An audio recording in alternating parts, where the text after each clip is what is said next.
మను భాకర్ ఇప్పుడు ఈ పేరు దేశమంతా మారుమోగుతోంది. ప్రస్తుతం జరుగుతున్న ప్యారిస్ ఒలింపిక్స్లో ఇండియా తరపున మొట్టమొదటి పథకం సాధించింది మను భాకర్. 10 మీటర్ల ఎయిర్ పిస్టల్ షూటింగ్ విభాగంలో బ్రాంజ్ మెడల్ నెగ్గి 2024 ప్యారిస్ ఒలింపిక్స్లో భారతదేశ ఖాతాను ఆరంభించింది మను భాకర్.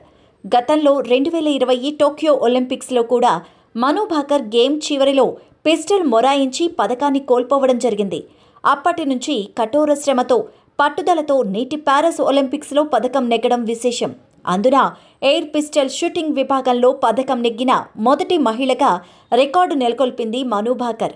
మను భాకర్ 18 ఫిబ్రవరి 2022న గోరియా విలేజ్, హర్యానాలో జన్మించింది. మను భాకర్ తన 16వ ఏటనే 2018 కామన్వెల్త్ గేమ్స్లో గోల్డ్ మెడల్ నెగ్గి చరిత్ర సృష్టించింది.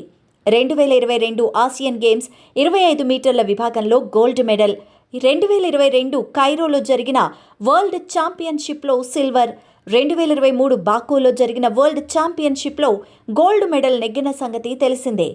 నేడు ప్యారిస్లో జరిగిన ఒలింపిక్స్లో గెలిచిన తర్వాత మాట్లాడుతూ, భగవద్గీత నుంచి తాను చాలా నేర్చుకున్నానని, ఫైనల్లో ఆటకు ముందు కూడా భగవద్గీత చదివానని, భగవద్గీత చదివితే పాజిటివ్ ఎనర్జీ వస్తుందని చెప్పి సనాతన ధర్మంపై తనకున్న విశ్వాసాన్ని తెలియచేసింది మను భాకర్.